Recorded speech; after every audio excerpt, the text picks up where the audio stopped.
हाँ तो दोस्तों, अभी आपने रासायनिक अभिक्रिया क्लास 10 का पहला चैप्टर के नोट्स कंप्लीट कर लिए हैं। अब आते हैं हम एक्सरसाइज पर। इसमें जो ब्लूप्रिंट दिया हुआ है उसे देखिए, अपनी बुक उठाइए, या मैं सारे के सारे नोट्स डिस्क्रिप्शन बॉक्स में डाल दिए हैं, आप वहाँ से देख सकते हैं। और सबको, जो बच्चे व्हाट्सएप पर हैं उनको मैंने PDF फाइल बनाकर सभी क्वेश्चन आंसर दे दिए हैं। अभी मैं इसको समझाता हूँ। प्रश्न 6, आपका पेज नंबर 6 है। आप अपने पेज नंबर 6 पर जाइए और क्वेश्चन देखिए। क्वेश्चन कहता है, पहला क्वेश्चन है, देखते हैं। देखो NCERT की बुक लीजिए अपनी। पहला क्वेश्चन है, वायु में जलाने से पहले मैग्नीशियम रिबन को साफ क्यों किया जाता है। अभी बात आती है, मैंने थोड़ा एक्टिविटी में भी बताया था इसको।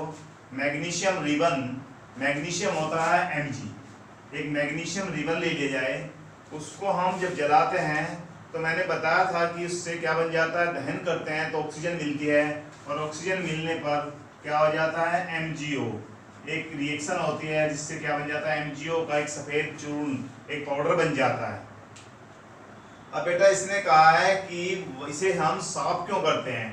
ये क्वेश्चन वेरी इंपॉर्टेंट है, एग्जाम में भी आ जाता है। इसे साफ करने का एक ही रीजन है, क्योंकि मैग्नीशियम हाईली रिएक्टिव, यानी कि बहुत अधिक क्रियाशील होती है। क्रियाशील होने के कारण क्या हो जाता है, इसके ऊपर ऑक्साइड का एक परत बन जाती है, MgO की एक परत बन जाती है। जिस परत के बन जाने के कारण, जब इस पर मैग्नीशियम ऑक्साइड की परत बन जाती है, जो दहन क्रिया को रोकती है, दहन क्रिया यानी कि जलने की क्रिया को रोकती है। इसलिए यानी कि जब हम इसको बर्न करते हैं मैग्नीशियम को, मैग्नीशियम के रिबन को, तो उससे पहले हम इसे रेगमाल से या रेत सैंड से, रेगमाल से साफ कर लेते हैं। इसका रीजन एक ही है कि मैग्नीशियम हाईली रिएक्टिव है, अधिक क्रियाशील है, और इसके ऊपर एक मैग्नीशियम ऑक्साइड की परत बन जाती है, जिसको साफ करने के लिए हमें जिसको रेगमाल या सैंड से, रेत से साफ करना होता है, जब इसका दहन हो पाता है। अब पहला क्वेश्चन हमारा कंप्लीट हो गया है। सेकंड क्वेश्चन देखिए बेटा। सेकंड क्वेश्चन में है, निम्नलिखित रासायनिक अभिक्रियाओं के लिए संतुलित समीकरण लिखिए, यानी कि हमें बैलेंस्ड इक्वेशन लिख रही है। पहले वाली इक्वेशन है, हाइड्रोजन की क्लोरीन के साथ रिएक्शन दिखाई है। उसने कहा है हाइड्रोजन, यानी कि उसने शब्दों में दिया हुआ है, वर्ड्स फॉर्म में, उसको हमें क्या करना है, इक्वेशन फॉर्म बनानी है। अब उसके लिए हम क्या करते हैं, पहले हमें दिया हुआ है हाइड्रोजन, तो हाइड्रोजन H2 होता है, प्लस क्लोरीन, क्लोरीन कौन होता है, Cl2, और इससे क्या बन जा रहा है, हाइड्रोजन क्लोराइड HCl बन जा रहा है। अब HCl बन गया। इसने कहा है बैलेंस्ड इक्वेशन दीजिए। बैलेंस करने के लिए मैंने बताया था, यहाँ पर टेबल बना के कर लीजिए। यहाँ पर H कितने हैं, 2 है, यहाँ पर कितना है, 1 है। किसने, कौन सा नियम कहता था, संवेग संरक्षण का नियम, क्या कहता, द्रव्यमान संरक्षण का नियम। अब इसमें क्या था बेटा, यहाँ पर H की वैल्यू कितनी है, H 2 है, यहाँ पर H 1 है, तो मैं इसमें 2 से मल्टीप्लाई कर देता हूँ। अब Cl के कितने हो गए, 2, हाइड्रोजन कितना हो गया, 2। कभी भी हम इनको यहाँ पे ब्रैकेट लगा लेते हैं जब भी बैलेंस करते हैं, कभी भी इनके आगे कुछ नहीं लगाते, केवल मल्टीप्लाई बाहर किया जाता है। तो ये बन गया 2 हाइड्रोजन हो गया, 2 क्लोरीन हो गया, तो हमारा ये इक्वेशन बैलेंस हो गई है। अब अगली इक्वेशन देखते हैं। नेक्स्ट कहा है उसने, बेरियम क्लोराइड एल्यूमिनियम सल्फेट। जब बेरियम क्लोराइड लेते हैं, बेरियम क्लोराइड क्या होता है, BaCl2, और BaCl2 बेरियम क्लोराइड, ये भी ध्यान रखिए जब हम इक्वेशन करते हैं, ये भी यहाँ पे भी लिख देना, हाइड्रोजन गैस है, क्लोरीन भी गैस है, और ये क्या बना, लिक्विड बन गया। अब हम जब दूसरी इक्वेशन देखते हैं, दूसरी इक्वेशन में कहा है बेरियम क्लोराइड, BaCl2, यह जलीय विलयन होता है, यानी कि एक्वस सॉल्यूशन। अब बेटा एक्वस सॉल्यूशन में इसने कहा है एल्यूमिनियम सल्फेट मिला दीजिए। हम एल्यूमिनियम सल्फेट, यानी कि इसने कहा है बेरियम क्लोराइड में एल्यूमिनियम सल्फेट मिला दीजिए। अब हमें पहली बात तो एल्यूमिनियम सल्फेट का फॉर्मूला आना चाहिए। एल्यूमिनियम फॉर्मूला, इसका फॉर्मूला होता है Al2SO4 का थ्राइस, यानी कि हमारे पास बेरियम क्लोराइड एल्यूमिनियम सल्फेट भी एक एक्वस सॉल्यूशन है, जलीय विलयन। इससे क्या बनेगा, इससे बन जा रहा है, देखिए उसने क्या कहा, उसने कहा बेरियम सल्फेट और aluminium chloride. Barium sulphate BaSO4 बन जाएगा, BaSO4 बनेगा, और भैया दूसरा बनेगा एल्यूमिनियम क्लोराइड, एल्यूमिनियम क्लोराइड होता है AlCl3। अब हमारी बात आती है इसे बैलेंस करने के लिए। यहाँ देखिए एल्यूमिनियम कितना है 2, तो मुझे क्या करना पड़ेगा, यहाँ पर एल्यूमिनियम के लिए 2 करना पड़ेगा। चलिए यहाँ पर कितना बन गया 3 2 जा 6, क्लोरीन कितना बन गया 6 बन गया। यहाँ पर क्लोरीन कितना है 2, तो मैं यहाँ से मल्टीप्लाई कर देता हूँ 3BaCl2 बन गया।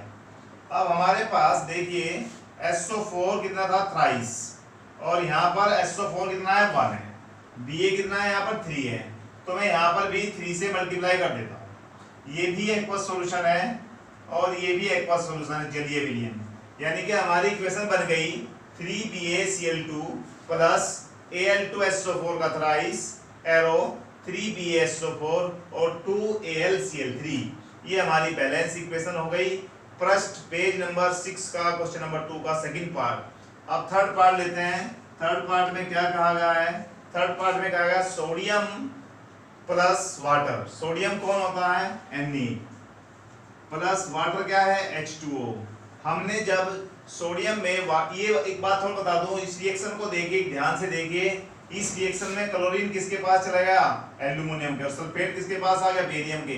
तो इस बात को भी ध्यान साथ साथ देख लीजिए, यह द्विविस्थापन यानी कि डबल डिस्प्लेसमेंट रिएक्शन है। दोनों के आयनों का आदान प्रदान, आयन एक्सचेंज हो गए हैं, तो यह डबल डिस्प्लेसमेंट रिएक्शन है। अब इसमें देखिए सोडियम किसके साथ मिला, वाटर के साथ मिला।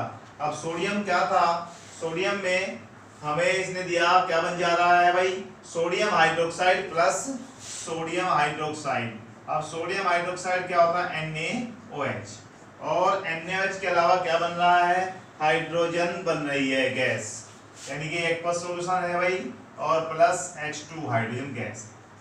अब हमारे पास सोडियम एक था, यहाँ पर भी एक है, H2 2 है तो यहाँ भी 2 है। ओके देखिए अब ध्यान दीजिए, इसमें कुछ पैटर्न्स जो हैं अलग अलग है, नंबरिंग अलग है, तो इसे हमें क्या करना है बैलेंस करना है। और बैलेंस करने के लिए मुझे क्या करना पड़ेगा, यहाँ पर अगर मैं 2 लगा देता हूँ 2NaOH, अब यहाँ भी 2 लगा दें तो कितना बन जाएगा 2Na, ये 2Na हो गया। हाइड्रोजन 2 यहाँ पे है, 2 यहाँ पे, हाइड्रोजन कितने हो गए भाई 4, यहाँ पर कितने हाइड्रोजन के 2, तो मैं 2 से मल्टीप्लाई कर देता हूँ, तो इसका मतलब 2Na plus 2H2O arrow 2NaOH aqueous solution, और हाइड्रोजन गैस भी क्या बन गया, ये हाइड्रोजन गैस बाहर निकल जाती है। इसके ऊपर एरो भी लगा देते हैं। ये हमारा क्वेश्चन नंबर 2 कंप्लीट हो गया है। अभी हम क्वेश्चन नंबर 3 लेते हैं। इसको लिख लिया, लिखा हो चाहे ना लिखो, इसको तो मैंने भेज दिया है आपके पास ही, सब नोट्स आपको मिल जाएंगे। अब बेटा हम लेते हैं क्वेश्चन नंबर 3। जल में बेरियम क्लोराइड तथा सोडियम सल्फेट के विलयन की अभिक्रिया करके सोडियम क्लोराइड का विलयन और अघुलनशील बेरियम सल्फेट का अवक्षेप। इसको इक्वेशन लिखनी है क्या, कि वाटर में जब हम बेरियम क्लोराइड तथा सोडियम सल्फेट के विलयन की अभिक्रिया करते हैं, तो इसके लिए हम क्या करें, इसकी इक्वेशन मैंने आप उसमें देखिए नोट्स में दोनों 3 क्वेश्चन की इक्वेशंस मैंने दे दी हैं, उसमें से देख लीजिए। पहले भी इसको मैंने करा दिया है। अगला नेक्स्ट लेते हैं, पेज नंबर 9 पे आ जाइए। पेज नंबर 9 पे वेरी इंपॉर्टेंट क्वेश्चन है आपका।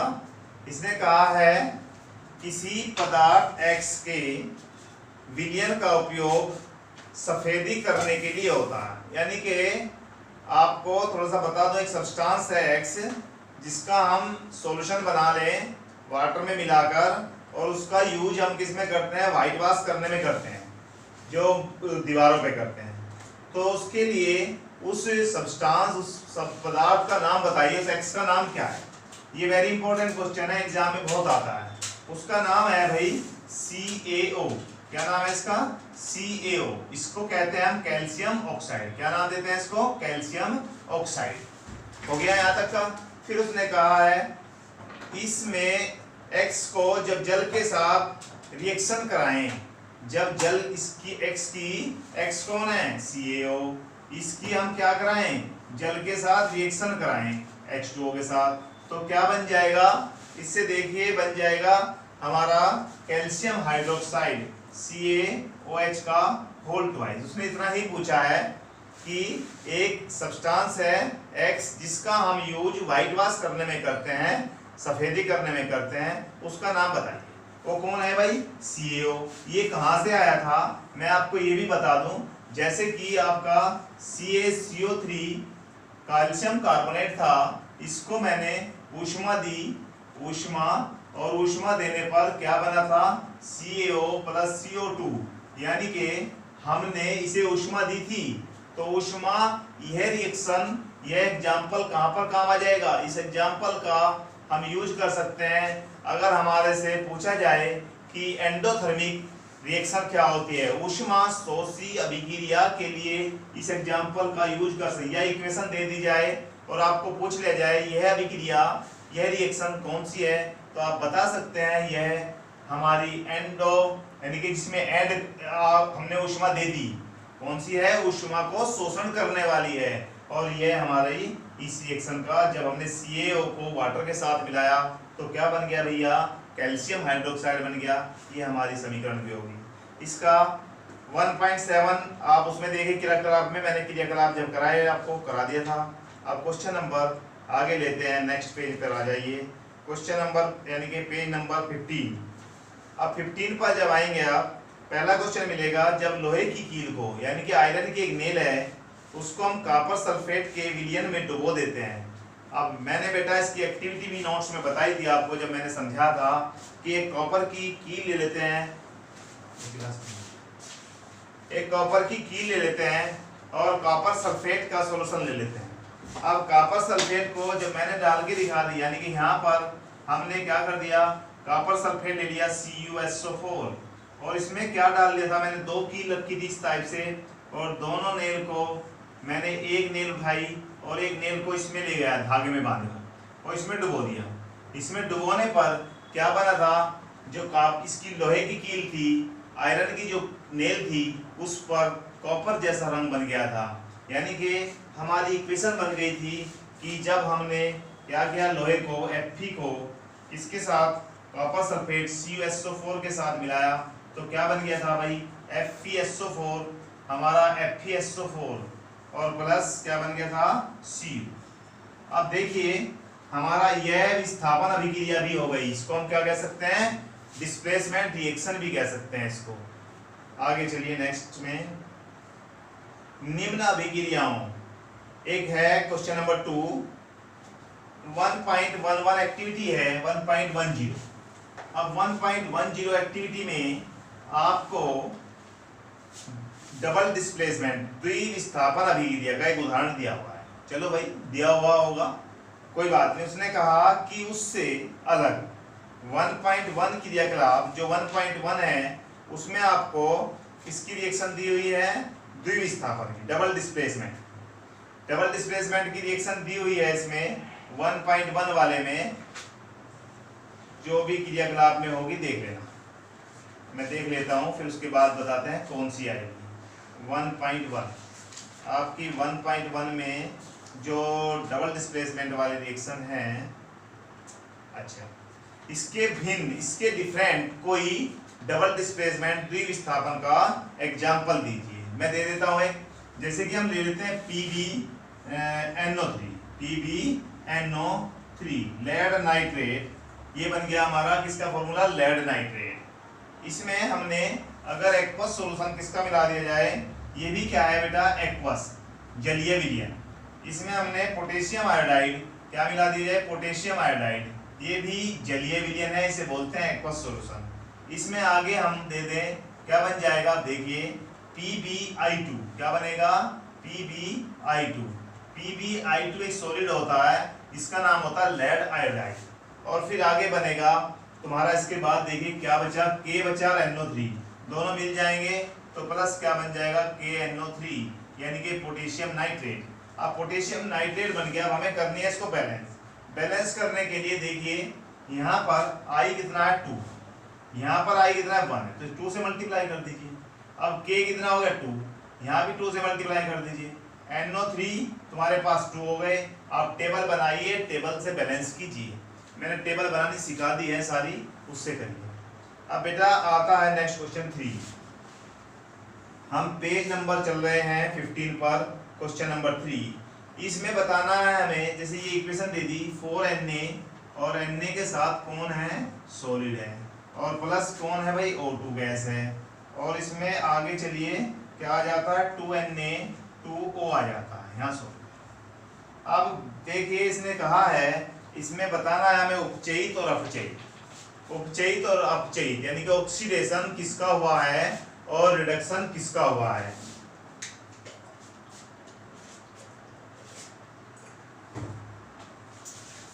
ऑक्सीडेशन किसका हुआ है और रिडक्शन किसका हुआ है, तो काम कर ले। ऑक्सीडेशन किसका हुआ है और रिडक्शन किसका हुआ है।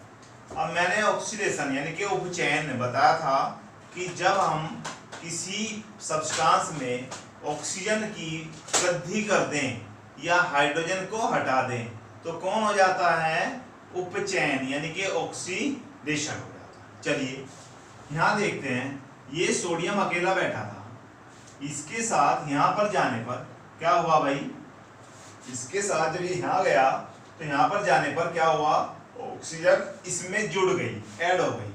तो जब ऑक्सीजन ऐड हो गई तो इसका मतलब ये बन गया सोडियम ऑक्साइड। तो इसका मीन्स इसका क्या हुआ, उपचयन। उपचयन कहते हैं ऑक्सीडेशन को, यानी कि इसका हुआ ऑक्सीडेशन।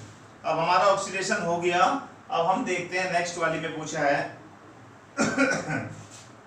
सेकंड वाली में, इसमें कहा है CuO सॉलिड है प्लस H2 एक गैस है और हाइड्रोजन, इससे हमने बनाया Cu प्लस क्या बनाया, H2O, ये लिक्विड है भैया।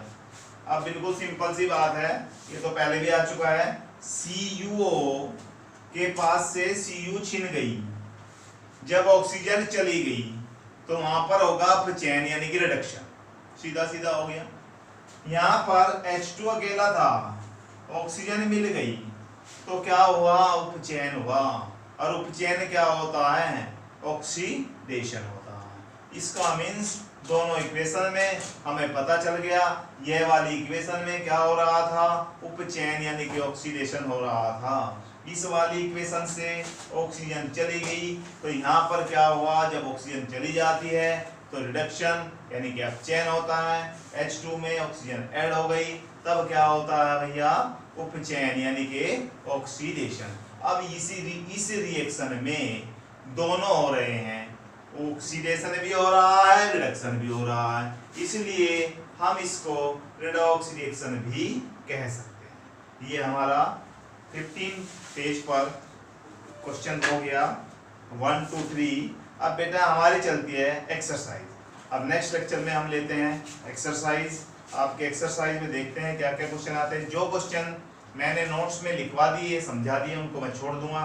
जो क्वेश्चन मैं एक्सरसाइज में करा रहा हूँ, जो नहीं हुए उनको मैं करा रहा हूँ। फिर आप अपनी सारे कॉपी पर कर लीजिए। मैंने सारे नोट्स, इसके सारे आंसर डिस्क्रिप्शन बॉक्स में भेज दिए हैं। Thank you.